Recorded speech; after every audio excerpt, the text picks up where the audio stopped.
O episódio de hoje é um alerta para os pais sobre brincadeiras que parecem inofensivas, mas podem ser prejudiciais ou até traumáticas para as crianças. Você já deve ter visto algum vídeo, a trend do momento, de um pai ou mãe pedindo para o filho desempenhar uma tarefa de adulto. Ele fala: olha, vai lá na farmácia, compra tal remédio para mim, tá aqui a chave do carro, pode ir dirigindo. Algumas crianças entram na brincadeira, acham engraçado, mas outras ficam nitidamente incomodadas e confusas com o que está acontecendo, né? Elas não sabem como reagir.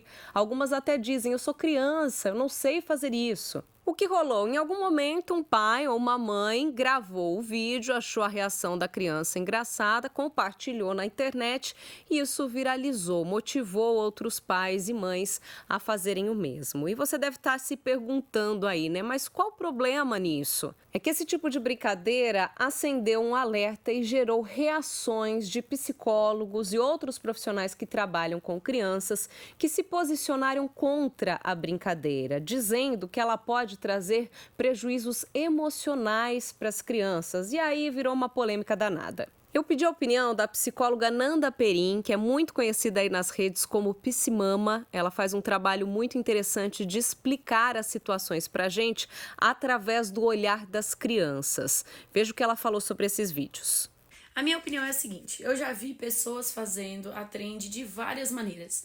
Eu já vi criança achando que é só uma brincadeira e se divertindo, já vi criança ficando preocupada, séria, né, se sentindo responsabilizada. Então, esse aqui é o grande detalhe, assim, qual tá sendo o objetivo do adulto, né? O adulto tá querendo, a criança acha que é sério, querendo que a criança leve aquilo como uma responsabilidade, como um peso. Isso deixa a criança extremamente vulnerável, assustada, preocupada, né? Isso faz a criança se preocupar com o adulto, porque o que o adulto tá falando não tá fazendo sentido para ela. Então isso para a criança, além de ser uma experiência assustadora, né, chata, isso ser gravado é muito humilhante, sabe? Então a parte que eu acho mais interessante da gente se questionar é por que que esse tipo de conteúdo viraliza? Por que que esse tipo de trend faz sucesso? O que é que ver crianças assustadas, preocupadas, humilhadas, né, seria considerado entretenimento? E outra dúvida: essas crianças autorizariam a vinculação da imagem delas? Porque se fosse com um adulto essa brincadeira, você teria que ter autorização para usar a imagem. E a criança? Ela tá num lugar de te autorizar? Será que nós teríamos o direito de ficar usando a imagem das crianças assim sem pedir? Então fica aí algumas reflexões para a gente analisar essa trend sobre vários vieses. E eu procurei uma psicóloga que trabalha com a criança interior. Bem resumidamente, é uma pessoa que estuda todos os reflexos, os possíveis traumas causados na infância e que vão gerar uma consequência lá no futuro, na vida adulta. Veja o que ela sentiu quando viu esses vídeos. O que eu senti quando vi esses vídeos pela primeira vez, esses vídeos das trends de adultos pedindo para crianças fazerem coisas de adultos, eu me senti constrangida. Eu vi nos olhinhos dessas crianças muita confusão e sem recursos de defesa, que a criança não tem recurso de se defender e é papel do adulto defendê-la. E quando o adulto que precisa defendê-la a constrange, há um grande prejuízo aí no desenvolvimento dessa criança, de autoestima, de autoconfiança mesmo, e desenvolvimento da relação de segurança e confiança entre a criança e o seu cuidador. Por que esses vídeos podem ser prejudiciais para as crianças? Alguns pontos importantes. A criança, ela depende de um ambiente seguro, estável, de vínculo e afeto de confiança para ela desenvolver a sua autoestima. E quando esse ambiente que deveria assegurar essa confiança, esse vínculo seguro, passar essa estabilidade para ela, a coloca em situação de cheque, que ela precisa pensar o quanto que ela não é capaz de desempenhar aquilo, isso afeta a autoestima dela e o senso de autoconfiança. Eu não sou capaz de fazer isso que minha mãe e meu pai esperam de mim. Então tem uma grande confusão aí de inversão de papéis. Isso aparentemente parece fofinho, mas traz uma grande confusão de autoconfiança dessa criança. Eu não sou capaz de atender a expectativa desse adulto que eu mais amo e que deveria estar aqui confiando na minha capacidade. Eu não sou capaz de honrar isso que ele está esperando de mim. Então, mexe aí com essa questão da autoconfiança, da autoestima dessa criança. Segundo, que a figura adulta do cuidador precisa passar segurança para essa criança. E aí, como é que eu confio num adulto que dá risada dos meus sentimentos? Que tá ali filmando a exposição do meu senso de incapacidade de corresponder à expectativa dele. Como é que eu confio nesse adulto que tá rindo de mim, que tá rindo do que eu tô sentindo, que tá rindo da minha confusão? E terceiro ponto é o próprio constrangimento. Gravar isso, filmar isso, dar risada disso, mostrar isso para as pessoas, expor essa criança, são todos os elementos de um bullying, de um constrangimento social. Isso pode afetar, trazer muita vergonha social para essa criança. Esse vídeo ficar ali, depois essa criança visitar isso, visitar esse sentimento de vergonha. E aquilo, o adulto que deveria proteger tá rindo disso e tá fomentando e tá liderando esse constrangimento do filho. Então, são os principais prejuízos aí: autoestima, autoconfiança. Eu não consigo corresponder ao que esse adulto está esperando de mim. A segurança na própria relação, como é que eu vou confiar em alguém que me filma, dá risada dos meus sentimentos?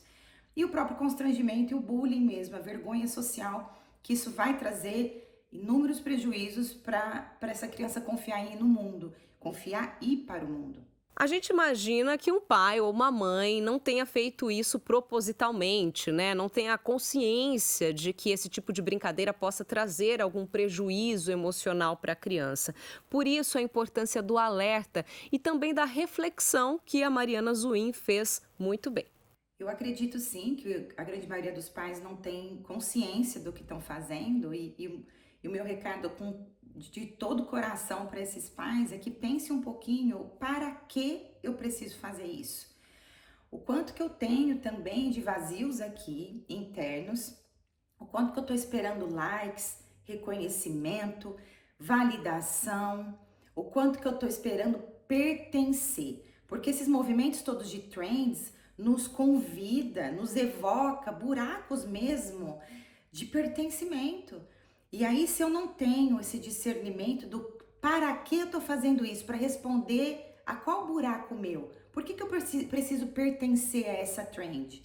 Quais buracos meus de pertencimento essa trend eu acho que vai ocupar, que vai tampar? Ou os meus desejos por like, meus desejos de visibilidade, de reconhecimento social. A que buracos meus eu tô depositando de forma inadequada numa situação constrangedora com meu filho, quer dizer, para responder a lacunas emocionais minhas. Então, acho que é importante a gente parar, respirar, pensar o para que eu preciso fazer isso, a que buracos isso me responde, a que buracos emocionais, e aí olhar para esses buracos emocionais, procurar ajuda, procurar uma terapia, para eu poder cuidar disso sem envolver meu filho, que não tem nada a ver com isso. A psicóloga falou também sobre outras brincadeiras aparentemente inofensivas, mas que podem ser perigosas. Vamos ouvir. Acredito que a gente precisa parar para pensar que a criança, ela não tem o cérebro cognitivo ainda totalmente desenvolvido. Então, ela absorve do meio de forma literal tudo que acontece no meio. Então, qualquer brincadeira que ela possa perceber que estão rindo dela, que não respeitaram o limite dela, por exemplo, faz aquela gracinha que você fez aqui pro tio ver. Mas faz, como você é chata, faz sim. Fica forçando ela a fazer algo que ela não tá querendo, né? Que o limite do corpinho dela tá contando que ela não tá querendo, ou fazer cosquinha demais, ou invadir o espaço de privacidade dela, que ela tá delimitando que ela não quer. Então, aqui em casa a gente tem o código, fez assim é o limite. Então, assim, tô ali brincando de cosquinha, fez assim, não quero mais, parei, desculpa, porque é o limite, né? Então, assim, o que eu tô invadindo o limite dessa criança que passa para ela que essas relações invasivas são naturais? Porque ela pode crescer entendendo que essas relações que invadem o limite dela são naturais. Isso é perigosíssimo para a tendência de uma relação abusiva, etc. Inclusive com o corpo, tapinha no bumbum, essas coisas que invadem as partes íntimas não deveriam acontecer, porque são partes que a gente precisa ensinar essa criança a preservar, tá? Então, tudo que tem a ver com a permissão do corpo, do espaço, os limites, fronteiras, são brincadeiras que a gente precisa evitar e precisa dar espaço de segurança para ajudar essa criança a dar esses limites para os outros adultos ao redor. Ou brincadeiras que estimulem o senso de abandono, né? Tô indo embora, hein? Eu vou ali me esconder e some. Essa criança absorve, como ela não tem o cérebro cognitivo ainda desenvolvido, ela absorve abandono, ela absorve rejeição, ela absorve desamparo, o senso de que ela tá sozinha. Então é importante lembrar que a criança absorve de forma literal as coisas que acontecem no meio. Então todo cuidado é pouco nessas brincadeiras sem graças e aparentemente inofensivas, mas elas não são inofensivas, elas são muito prejudiciais, porque a criança absorve abandono, desamparo, senso de que não tem quem a proteja, sensação de estar só, invasão do seu próprio corpo, do seu espaço. Então é importante a gente trazer essa reflexão, porque nós, pais, cuidadores, precisamos ser os primeiros a defendê-las e dar recursos para que elas tenham força de se defender também das outras pessoas no entorno. É isso, gente. A ideia aqui hoje não foi causar mais polêmica ou achar pelo em ovo, né? Como muitos pais podem estar pensando, nem trazer mais preocupações ainda do que todo o pacote da maternidade já oferece, né? O objetivo é te fazer refletir para trazer uma infância mais saudável e mais tranquila para o seu filho. É fazer a gente enxergar com o olhar da criança, se colocar no lugar da criança, porque eu acho que fazendo isso em qualquer situação, a nossa chance de acertar fica maior, não é mesmo? Espero que tenha gostado do conteúdo e agora eu peço menos de um minutinho para você curtir esse vídeo, se inscrever no nosso canal, que assim você nos ajuda muito a levar informação para mais e mais famílias. Obrigada por confiar no Pode Falar Mãe e eu te espero numa próxima. Até mais.